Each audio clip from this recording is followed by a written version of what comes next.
to me.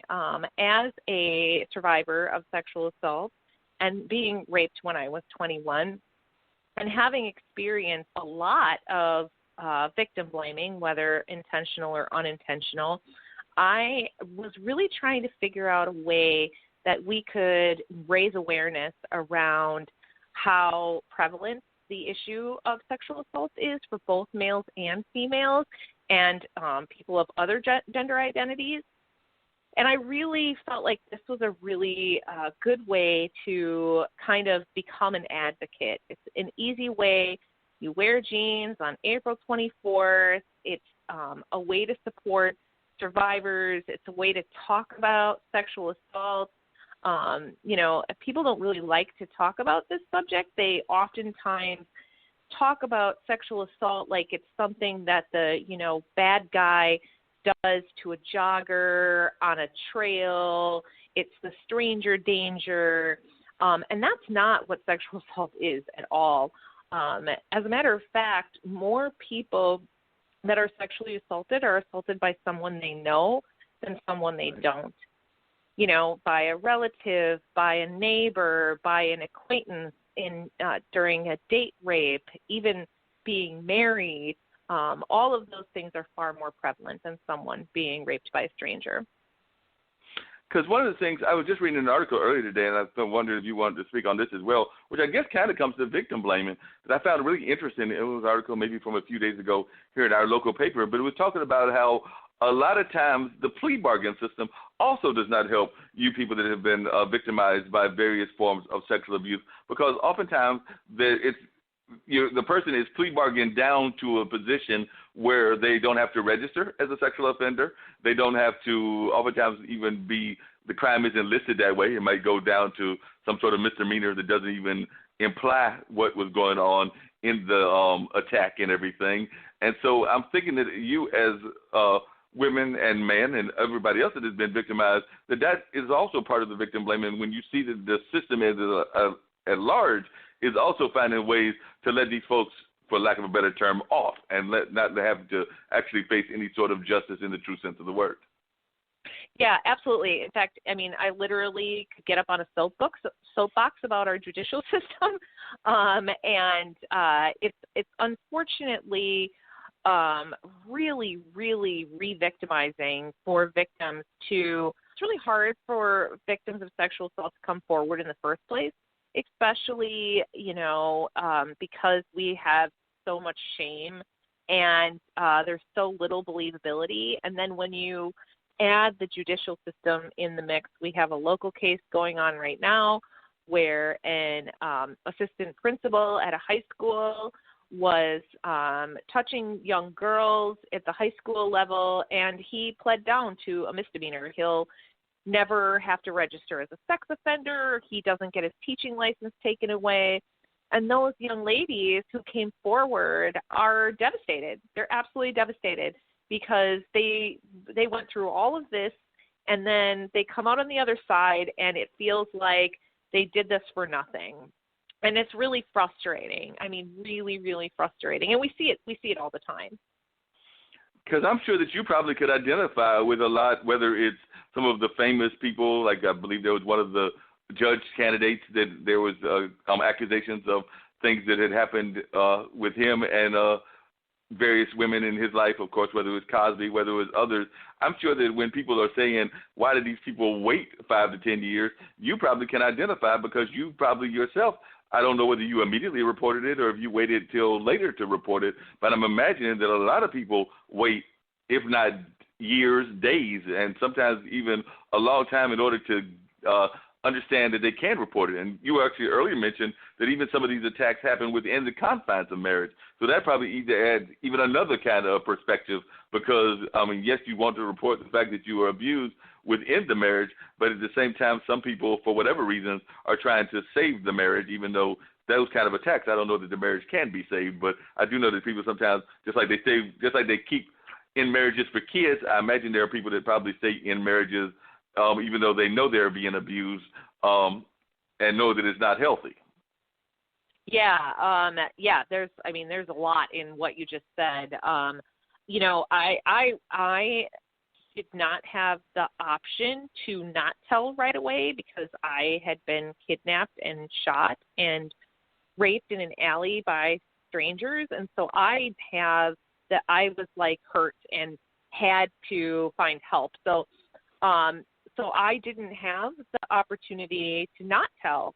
And I have, heard many, many, many stories from people who have, been groomed by a relative, who have been told, I do this because I love you. You can't tell anybody. They've been threatened with their lives, the lives of their parents, their brothers and sisters. So they may, be being molested and assaulted from the time they're 5, 6 years old all the way until they're 13, 14, 15 years old, and then are terrified of the ramifications of what might happen if they actually tell. And it's well into adulthood before they're even in a place or a position to be able to come to terms with what had happened to them. And again, I think like things like you talked about the Kavanaugh case, which is with the judge, and the Cosby case, I think that we have to remember that sexual assault is really about power and control versus sex or desire or lust.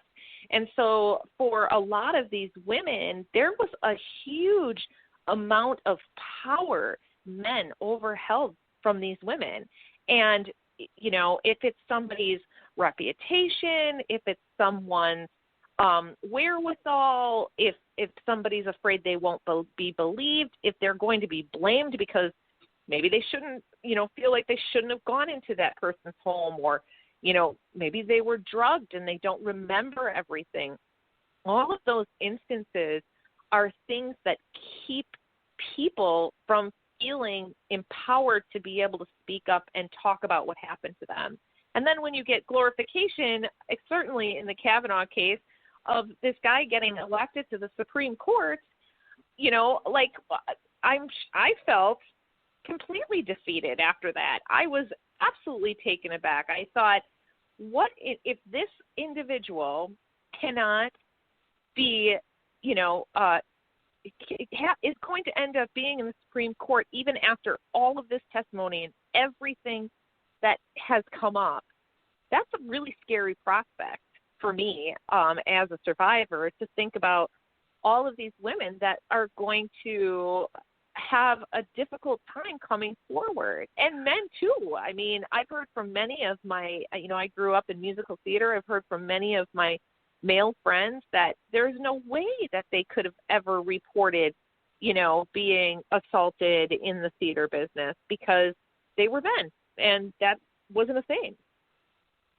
Wow. And people forget, because this is not the first time that a judge actually faced this and wound up being in the Supreme Court. I mean, that is Clarence correct. Clarence Thomas is still sitting in office, and I remember one of the women that actually backed Anita on her case. I think that my friend Rose may have already passed, but she was one of those that testified with Anita. But Anita had made several accusations against Clarence Thomas, and I think other people had come out similarly, as maybe not as many as with Kavanaugh, but there were definitely claims against Clarence Thomas. I'm sure there were claims against others that are sitting in the Supreme Court as well. But that one I remember distinctly, and that was, maybe 15, 20 years ago when he was being being nominated and then eventually sworn in. Yes, and I know that I had a lot of my survivor friends who were like, well, it's going to be different this time because, it's 15 years later and we have progressed, and there's got to be something that we can hold on to. And so it was very disheartening to know that this case was just going to end up the way that the Anita Hill Clarence Thomas case ended up. Wow. And so it seems like the Me Too movement has helped in a lot of respects, but there's still a lot of fights that you as survivors have to put up. And you mentioned it earlier. I mean, you mentioned theater, and of course there's all kinds of stereotypes about the theater world and just entertainment world in general. But I've also heard of people that out of the male perspective and out of other orientation perspectives that have talked about being abused. And some of the abuse, I think people also don't understand. You talked about being a power thing, but that sometimes the power also has to do with it's not always the physical abuse, and you alluded to that earlier, but sometimes the abuse is also mental abuse, because I know I've been in one or two relationships that, if not abusive, they were at least borderline to being abusive. So I think that sometimes people don't necessarily understand the social and the mental aspects. I know that one of the people that was involved with Shree's show, I believe that you actually helped him get out and an understanding of some of the things that he went through, because I think that the show that you were on was with Neil, and I didn't get all the details, but it did seem like he had been involved in some situations even in his life that people might have not been aware of and everything. Yeah, that's absolutely true. And, I think that, mental manipulation is a key component oftentimes to male sexual abuse. It is a power and control thing, and it isn't always physical. A lot of times it does have to do with this manipulation of, the vulnerability of an individual. And, I think, when we talk about especially like teenage boys, I think we do a really big disservice to teenage boys, because we think because you're a teenage boy, you should be, sexually inclined in every aspect. And then if you add an older woman into the mix, it's seen as this like a badge of honor, excuse me, when in actuality, for many young men like that, it's very disruptive in their lives, and it completely changes the trajectory of how they feel emotionally and where they're at. So I just think it's something that we tend not to think about or talk about, but it's very relevant. And sometimes I wonder, and I'm not trying to, I don't want to do victim blaming myself, but it does seem that sometimes the abuse that some of us go through, whatever that abuse is, sometimes that can then play into our other relationships. Because I know when the relationship that I can remember most distinctly that had that kind of element to it, and there might have been a couple of others as well, but that person had clearly, and that had told me in the relationship, and I'm still single in my 50s, but it told me that they had been in an abusive relationship, and then they would start doing things like, they were very controlling. Like, I worked in a public place, and if they saw me going in there, they might drop me off, and then 5 minutes later would call me back saying, I saw you looking at so-and-so, and I'm like, I just got to work. I haven't even got into sitting at my desk yet. So, sometimes I wonder if sometimes some of the issues that have passed from past relationships don't impact the current relationships and then cause some of these other kind of cycles of abuse, or the abuser then winds up becoming an abusee. So I do know that has been happening in history, and I know that it has happened with my situation where I dated somebody that had definitely been in an abusive situation and passed some of that on, so much so that when I remember distinctly going to visit my mom, who at that time lived in Winston-Salem, so we're talking 15 or 20 years ago, and literally going into a public parking lot. I can't remember if we were going to a grocery store or something else, and my mom's looking at me like, and I'm probably at that time in my 30s maybe, and she's looking at me like, why are you looking at the ground? Why are you like not looking up at facing what's in front of you? And that's when I realized that I'd gone through a form of psychological torture myself, and it impacted me. Yeah, and I'll tell you that abuse is very cyclical. Right. And, there's this great saying that not everyone who's abused becomes an abuser, but nearly everyone who abuses has been abused at some point in time in their life. So there's usually a cycle of that. And, it's unfortunate, because I think part of that is that people don't get help.